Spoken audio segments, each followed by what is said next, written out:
কিয়ামত কিভাবে হবে? আজকের আলোচনা। তো চলুন শুরু করা যাক। মানুষ ভাবে এই দুনিয়া চিরদিন থাকবে। মানুষ ভাবে তার ভোগ বিলাস, তার সম্পদ, তার ক্ষমতা কোনোদিন শেষ হবে না। কিন্তু আল্লাহ বলেছেন একদিন আসবেই, সেই দিন যেদিন আকাশ ভেঙে পড়বে, জমিন কেঁপে উঠবে আর পৃথিবী ধ্বংস হয়ে যাবে। আজ আমরা শুনব সেই ভয়াবহ দিনের কাহিনী।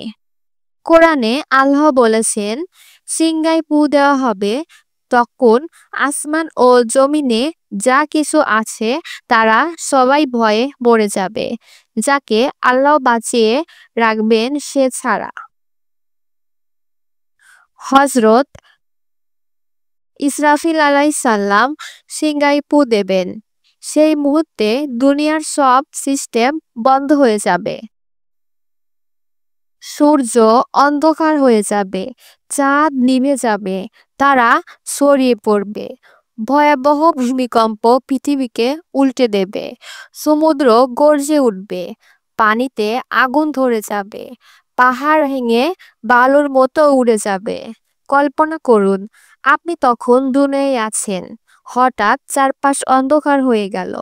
মানুষ চিৎকার করছে, কেউ কারো খবর নিচ্ছে না। সবাই নিজের প্রাণ বাঁচাতে দৌড়াচ্ছে, কিন্তু কোথায় যাবে মানুষ? পৃথিবীর প্রতিটি কোণ তখন ভেঙে পড়বে। দুনিয়ার শেষ মুহূর্ত। মানুষ আর প্রাণী সবাই আতঙ্কে ছুটবে।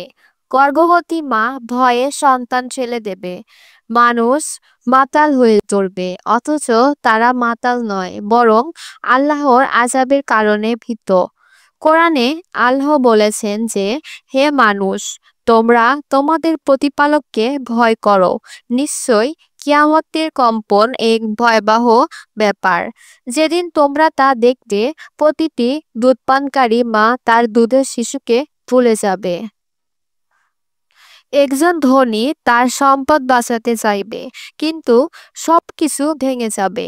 একজন রাজা তার ক্ষমতা নিয়ে দৌড়াবে, কিন্তু মাটি তাকে গিলে ফেলবে। একজন সাধারণ মানুষ তার পরিবারকে ডাকবে, কিন্তু কেউ কারো কথা শুনবে না। সেই দিন কেউ কাউকে চিনবে না। সেই দিন থাকবে শুধু ভয় আর আতঙ্ক। আকাশ ও জমিনের ধ্বংস। আকাশ ভেঙে চুরমার হয়ে যাবে। সূর্য আর চাঁদ একসাথে মিলিয়ে দেওয়া হবে। পাহাড়গুলো তুলার মতো উড়ে যাবে। পৃথিবী তার সব লাশ উগড়ে দেবে। আজ আমরা দেখি মানুষ চাঁদে গেছে, মহা আকাশ জয় করছে। কিন্তু কিয়ামতের দিন আকাশ নিজেই ভেঙে পড়বে। যে জমিনে মানুষ গর্ব করে হেঁটেছে, সেই জমিন কাঁপতে কাঁপতে সবকিছু উগড়ে দেবে। আল্লাহ বলেছেন, যখন পৃথিবী তার বোঝা বের করে দেবে, তখন মানুষ বলবে, এ পৃথিবীর কি হলো? এটাই কিয়ামতের সূচনা মাত্র। কবর থেকে ওঠা ও হাসরের ময়দান। প্রথম সিংহাসন দেওয়ার মাধ্যমে পৃথিবী ধ্বংস হয়ে যাবে। সব মানুষ, সব প্রাণী মারা যাবে। তারপর দীর্ঘ সময় পেরিয়ে যাবে। কত বছর কেটে গেছে তা শুধু আল্লাহ জানবেন। হঠাৎ আবার বাজলো সেই সিংহা। এবার মানুষ কবর থেকে উঠে দাঁড়াবে। আজ আমরা শুনবো সেই ভয়ঙ্কর দৃশ্যের কাহিনী। দ্বিতীয়বার ইসরাফিল আলাইসাল্লাম সিংহায় ফু দেবেন। মাটি ফেটে যাবে, কবর ফেটে মানুষ বের হয়ে আসবে। সবাই নগ্ন অবস্থায় উঠবে, কোনো পোশাক থাকবে না। নবীজি সাল্লাল্লাহু আলাইহি ওয়াসাল্লাম বলেছেন, তোমরা নগ্ন, খালি পায়ে এবং অঙ্গহীন অবস্থায় হাসরের ময়দানে উঠানো হবে। আপনি কবর থেকে উঠলেন, কল্পনা করুন, চারপাশে কোটি কোটি মানুষ। কেউ আতঙ্কে কাঁপছে, কেউ চিৎকার করছে, কেউ বলছে, হায় আফসোস, আমরা কেন দুনিয়ায় আল্লাহকে ভুলেছিলাম।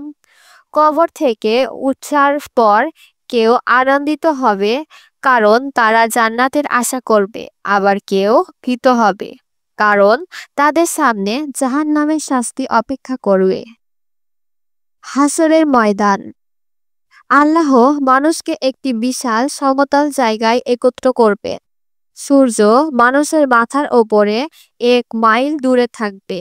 তখন মানুষ ঘামে ভিজে যাবে। কারো গোড়ালি পর্যন্ত, কারো কোমর পর্যন্ত, কারো ঘাড় পর্যন্ত। কারো ঘাম এত বেশি হবে যে সে ডুবে যাবে। কোরআনে বলেছেন যে সেদিন মানুষ দলে দলে তাদের প্রতিপালকের সামনে হাজির হবে। সেদিন কারো কাছে কারো কোনো সহায়তা থাকবে না। বাবা ছেলেকে চিনবে না, মা তার সন্তানকে চলে যাবে। যার যার আমলই হবে তার মুক্তির একমাত্র উপায়। আমলনামা প্রদান। ফেরেশতারা সবার কাছে আমলনামা দেবে। কারো হাতে দেওয়া হবে ডান হাতে, এটি একটা মুক্তির প্রতীক। কারো হাতে দেওয়া হবে বাম হাতে, এটা ধ্বংসের প্রতীক। কোরআনে আল্লাহ তাআলা বলেছেন যে যাকে তার আমলনামা ডান হাতে দেওয়া হবে সে আনন্দে বলবে, এসো পড়ো আমার খাতা। আর যে তার আমলনামা বাম হাতে পাবে সে বলবে, হায় আফসোস, যদি খাতা আমাকে না দেওয়া হতো। আজ দুনিয়ায় আমরা লুকিয়ে অনেক কিছু করি, কেউ ভাবে কেউ দেখে নাই। কিন্তু কিয়ামতের দিন প্রতিটি কাজ খাতায় লেখা থাকবে, আর সেই খাতা সামনে নিয়ে দাঁড় করানো হবে।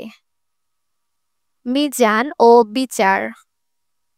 আল্লাহর ন্যায় বিচারের পাল্লায় সবকিছু ওজন হবে। একটি দানার সমান ভালো কাজও ওজন করা হবে। কারো সামান্য ভালো কাজ তাকে জান্নাতের দিকে নিয়ে যাবে, আবার কারো সামান্য গুনাহ তাকে জাহান্নামের দিকে নিয়ে যাবে। কোরআনে আল্লাহ বলেছেন যে যে ব্যক্তি অনুপরিমাণ সৎকর্ম করেছে সে তা দেখতে পাবে, আর যে ব্যক্তি অনুপরিমাণ অসৎকর্ম করেছে সেও তা দেখতে পাবে। দুনিয়ায় হয়তো আমরা কাউকে ঠকাচ্ছি, হয়তো কারো হক নষ্ট করছি, কিন্তু সেদিন সবকিছুর হিসাব হবে। কারো চোখে পানি, কারো কষ্ট, কারো অধিকার, সবকিছু গুণে গুণে মাপা হবে।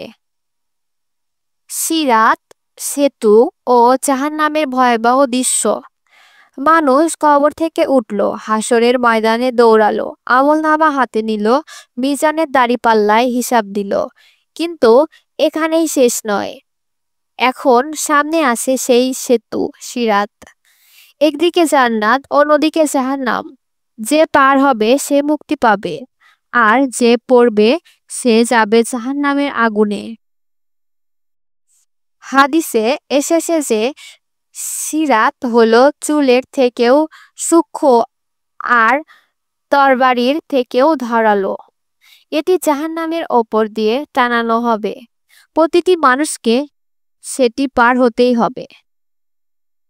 আপনি নিজেই একবার কল্পনা করুন তো, নিচে জাহান্নামের আগুন জ্বলছে, ওপরে এমন এক সেতু যেটা চোখের দেখানো যায় না প্রায়, তবুও সবাইকে পার হতে হবে। নবী, সিদ্দিক, শহীদ, এমনকি সাধারণ মানুষও। কারো গতি হবে বিদ্যুতের মতো দ্রুত, কারো গতি হবে বাতাসের মতো, কারো গতি হবে ঘোড়ার মতো, আবার কারো গতি হবে হামাগুড়ি দিয়ে। রাসূল সাল্লাল্লাহু আলাইহি ওয়াসাল্লাম বলেছেন, কারো গতি হবে চোখের পলকের মতো, কারো বিদ্যুতের মতো, কারো বাতাসের মতো, আর কেউ ধীরে ধীরে হামাগুড়ি দিয়ে যাবে, কেউ কেউ আগুনে পড়ে যাবে।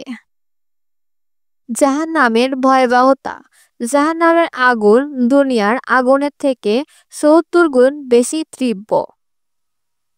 জাহান্নামের খাদ এত গভীর যে যদি কোনো পাথর ফেলা হয় তবে তা তলানিতে পৌঁছাতে ৭০ বছর সময় লাগবে। জাহান্নামের দরজা বিশাল, প্রতিটি দরজা দিয়ে অসংখ্য মানুষকে ফেলে দেওয়া হবে। সেদিন যদি কেউ পড়ে যায় সে আর বের হতে পারবে না। তার চিৎকার আকাশ কাঁপিয়ে তুলবে, অথচ তার সাহায্যে কেউ আসবে না। আল্লাহ বলেছেন, তোমরা আগুনকে ভয় করো, যার জ্বালানি হবে মানুষ ও পাথর। মুমিন বনাম কাফিরের অবস্থা। মুমিনদের মুখ আলো থাকবে, সে আলো দিয়ে তারা সহজে সিরাত পার হবে। কিন্তু মুনাফিক ও কাফেররা আঁধারে পড়ে যাবে। তারা মুমিনদের দিকে ডাক দিয়ে বলবে, আমাদের একটু আলো দাও। তখন বলা হবে, তোমরা তো দুনিয়ায় আলো নষ্ট করেছিলে, আজ আর আলো পাবে না। কেউ যখন সিরাত পার হবে তখন সে একটাই প্রার্থনা করবে, হে আল্লাহ, আমাকে বাঁচিয়ে রেখো, আমাকে সুরক্ষিত রেখো, কারণ এক পা পিছলে গেলে সরাসরি জাহান্নাম। মুক্তির আনন্দ ও ব্যর্থতার কান্না। যারা পার হবে তারা আলহামদুলিল্লাহ বলবে, তাদের সামনে জান্নাতের দরজা খুলবে। যারা পার হতে পারবে না তারা চিৎকার করে কাঁদবে, হায় আফসোস, যদি আমি দুনিয়ায় সেজদা করতাম, যদি আল্লাহকে মানতাম। দুনিয়ার একবার নামাজ পড়তেই কষ্ট হতো, একবার আল্লাহর হুকুম মানতে আলসেমি আসতো, কিন্তু আজ সেই ছোট্ট কষ্ট যদি কেউ সহ্য করত তাহলে সিরাত সহজ হয়ে যেত। আজ আফসোসের আগুন কারো উপকারে আসবে না। জান্নাতের দরজা ও প্রবেশ। ফেরেশতারা জান্নাতের দরজায় দাঁড়িয়ে থাকবে। মুমিনরা যখন কাছে আসবে তখন ফেরেশতারা বলবে, তোমরা শান্তিতে প্রবেশ করো, তোমরা নিরাপদ। প্রথমে রাসূল সাল্লাল্লাহু আলাইহি ওয়াসাল্লাম প্রবেশ করবেন, তারপর তা উম্মত। যারা নামাজ রোজা সওয়াবের কাজে সফল হয়েছে তারা আনন্দে প্রবেশ করবে। কল্পনা করুন, আপনি দরজায় দাঁড়িয়ে আছেন, ফেরেশতা হাসি মুখে বলছে, এসো, এটাই তোমার স্থায়ী ঘর। কতই না ভাগ্যবান হবে সেই দিন যারা জান্নাতে থাকবে। জান্নাতের সৌন্দর্য। জান্নাতের বর্ণনা দিয়েছেন, নিচ দিয়ে নদী প্রবাহিত হবে, দুধ, মধু, পানি আর খাঁটি মদের নদী। সোনার প্রাসাদ, মুক্তার প্রাসাদ, রেশমি পোশাক থাকবে। ফল পেতে হাত বাড়াতে হবে, সঙ্গে সঙ্গে ডাল নেমে আসবে। কারো গরম নেই, কারো শীত নেই, শুধু শান্তি আর শান্তি। কোরআনে বলেছেন, নিশ্চয়ই মুত্তাকিরা থাকবে জান্নাত ও নহরে।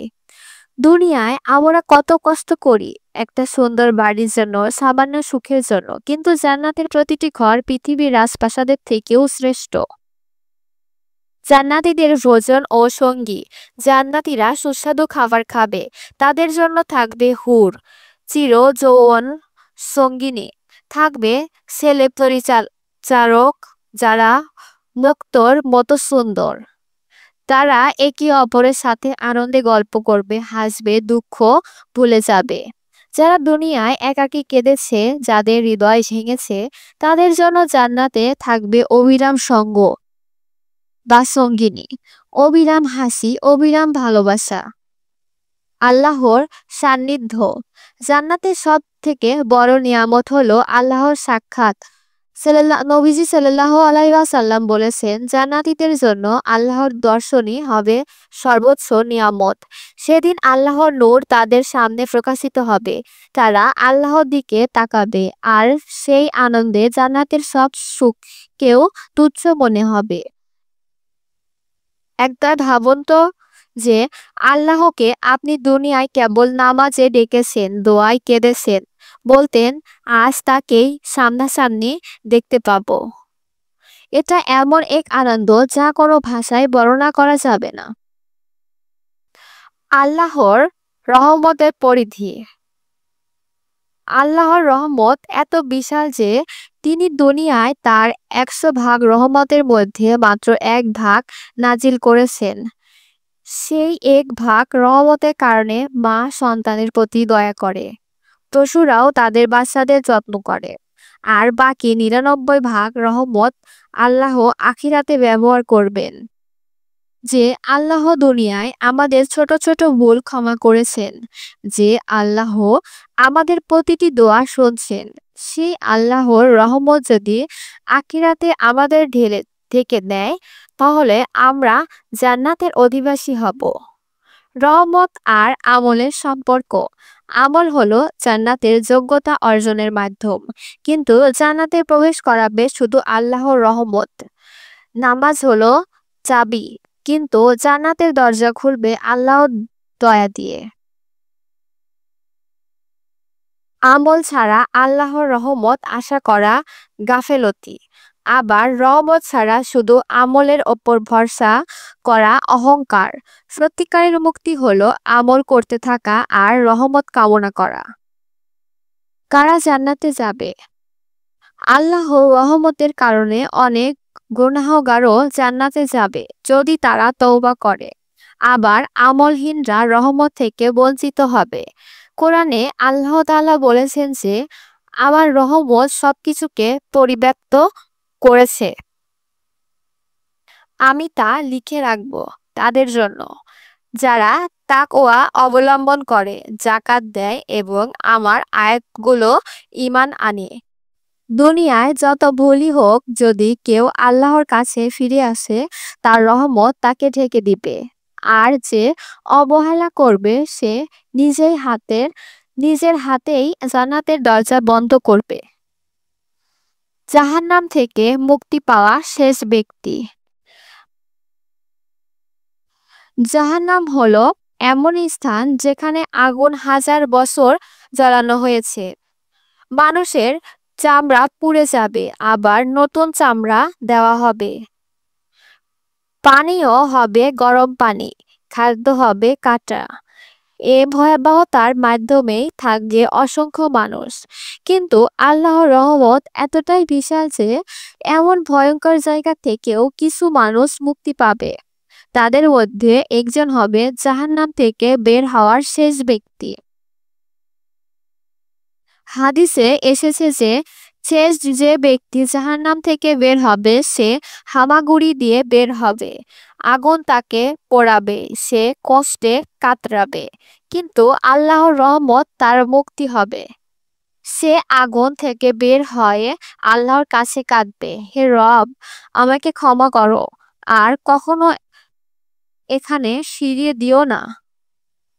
আল্লাহর সাথে কথোপকথন। আল্লাহ তাকে ডাকবেন আর প্রশ্ন করবেন।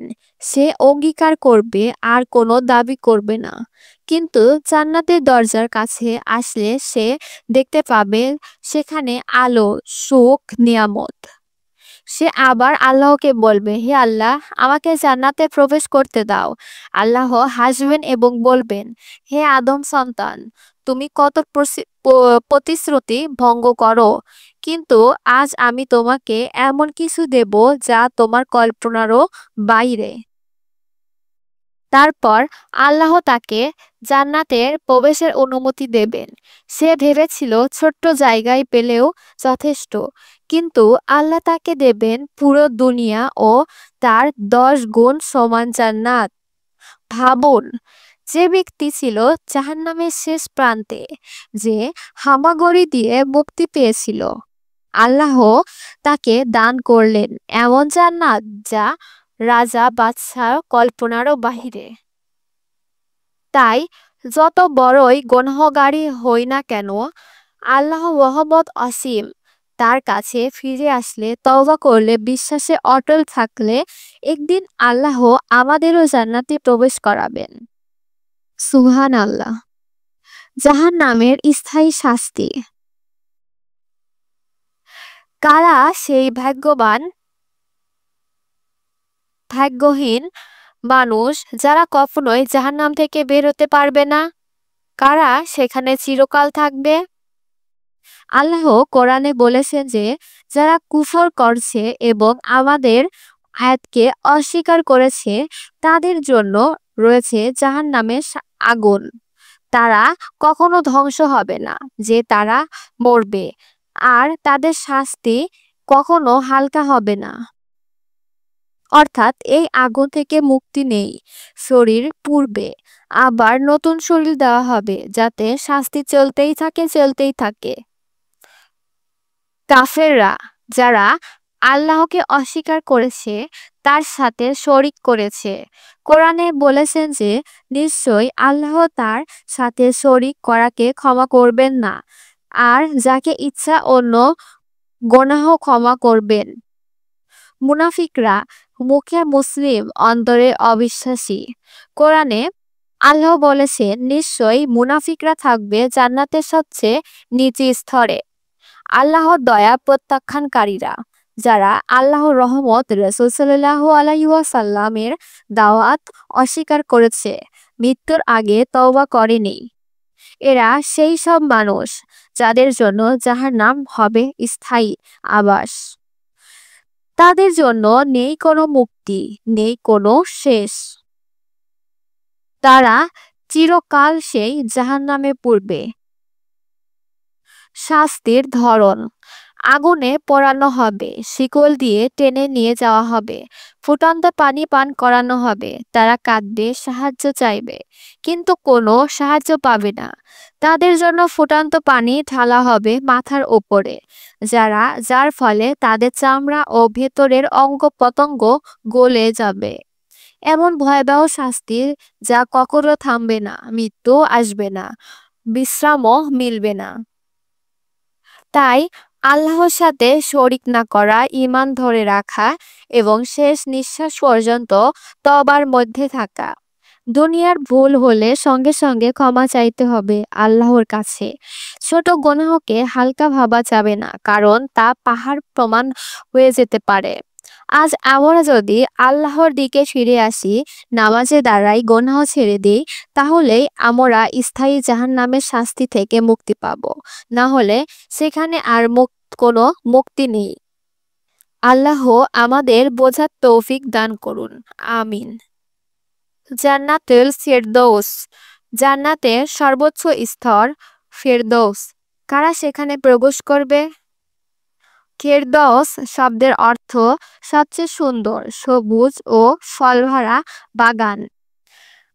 আল্লাহ কোরআনে বলেছেন যে, যারা ঈমান আনে ও সৎকর্ম করে তাদের জন্য রয়েছে জান্নাতুল ফেরদৌস।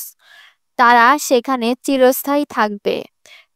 ফেরদৌস হলো জান্নাতের কেন্দ্র, সবচেয়ে উচ্চ স্তর, আর তার ওপরে রয়েছে আরশে আজিম। রাসূল সাল্লাল্লাহু আলাইহি ওয়াসাল্লাম বলেছেন, যখন তোমরা আল্লাহর কাছে জান্নাত চাইবে, তখন ফেরদাউস চাইবে, কারণ সেটি জান্নাতের মধ্যবর্তী ও সর্বোচ্চ স্থান। ফেরদাউসে প্রবেশ করবে যারা 5 ওয়াক্ত নামাজ কায়েম করে, যারা দুনিয়ার ফিতনা থেকে বেঁচে তাকওয়া অবলম্বন করে, যারা আল্লাহর রাস্তায় সর্বস্ব বিলিয়ে দেয়, যারা অন্তরের খাঁটি ঈমান নিয়ে মৃত্যুবরণ করে। ফেরদাউসের নিয়ামত: যেখানে আছে সোনার প্রাসাদ ও মুক্তার তৈরি ঘর।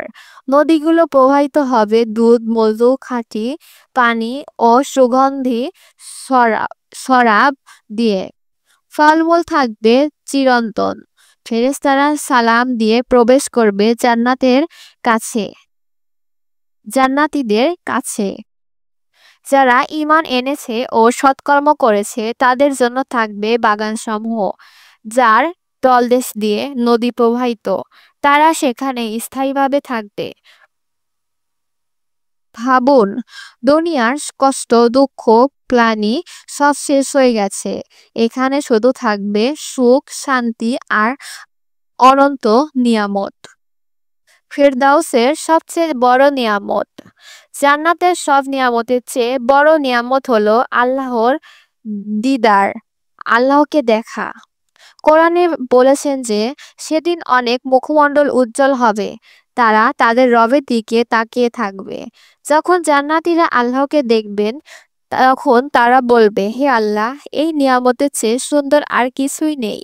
এটাই ফেরদাউসের আসল সৌন্দর্য। আল্লাহ আমাদের জাহান্নামের আগুন থেকে রক্ষা করুক। আল্লাহ আমাদের হেদায়েত দান করুন এবং সবাইকে বোঝার তৌফিক দিন, এবং আমাদের জান্নাতের ফেরদাউসের নেয়ামত দান করুন। আমিন।